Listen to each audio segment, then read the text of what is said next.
Hi, Jen here from Jen Michelle Coaching, and today I want to talk about what to do if he doesn't appreciate you. 3 things you can do. For those of you new to my channel, I would love to invite you to subscribe. I release a video weekly. So let's dive into this conversation around what to do with the lack of appreciation, because there can be a lot of mistakes and also misconceptions around what's going to actually move the needle. I can't tell you how many people I talk with who think if they just say it enough times, or if they show how unhappy they are, that he will then finally get the message and start making changes to his behavior.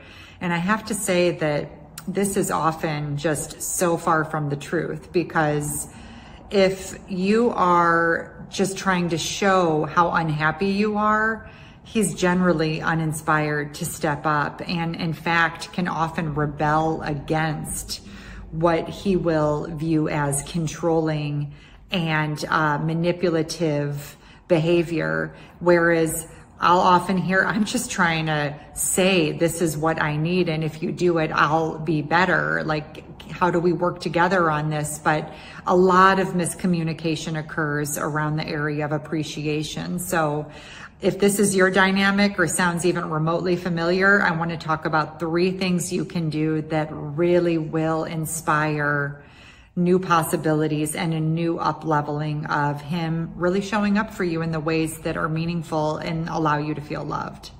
Number 1, lead energetically by example.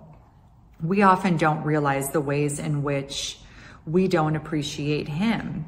We don't see the little ways that maybe we emasculate him or make him feel small or minimize the things in which he does or just doesn't have to do. And so we want to make sure that we are energetically leading by example, by being respectful, being in integrity, not making him feel small, not trying to control him, not doing things that ultimately just put those dark deposits into the dynamic. And so how are we showing up? Are we proud of the way in which we're behaving? Where do we need to take care of ourselves to ensure that we're practicing what we're saying we need so badly from him? Are we giving those things ourselves? And really start to check in with yourself on this, because so often our partner can be a really powerful mirror for the ways in which we are self-abandoning or really just not showing up for ourselves in the way that we ultimately need. And so where can we start to make those changes on our end to truly allow him to see clearly where he can make changes? Because the masculine isn't going to do it just because he's hearing it. A masculine is all about actions over words. So the masculine energy partner needs that action to feel it intuitively and for him to understand at a gut level what it is that is occurring, and to really feel it and then make changes based off that feeling rather than because it makes logical sense, right? So that's a really key difference. So for example, let's say you want him to do this thing with you. Let's just use a walk as an example. You want him to go on a walk with you. But if he says no, instead of hearing no, it turns into something more elevated, or you don't care about me, or it becomes emotional, or you just forego your desire altogether.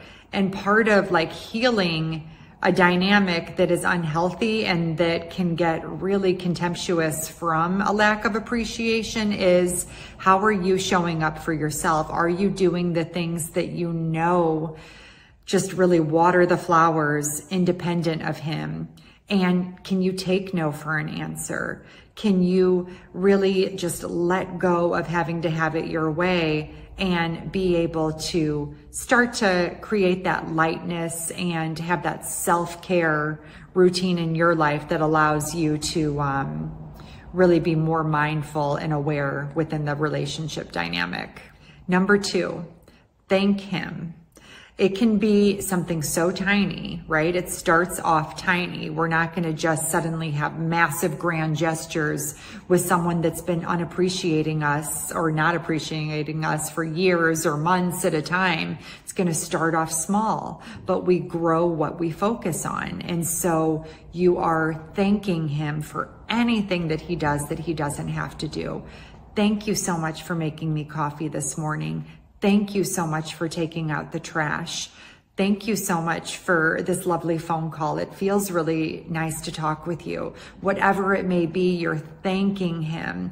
He may be used to you always being critical of him, or, oh, little too late, or, that's it, or just these kind of undermining comments that can come up when we feel hurt or when we feel unseen. And in order to shift that, he has to feel like he can be successful around us. And that starts with recognition of where he is being successful, no matter how tiny, because where we put our focus is truly what expands in love. And so we really want to be recognizing all the little things that he does that he doesn't have to do, and being patient and open to that growing over time into something beautiful, and really installing a new foundation with someone that, seemed to just lack that regard for us.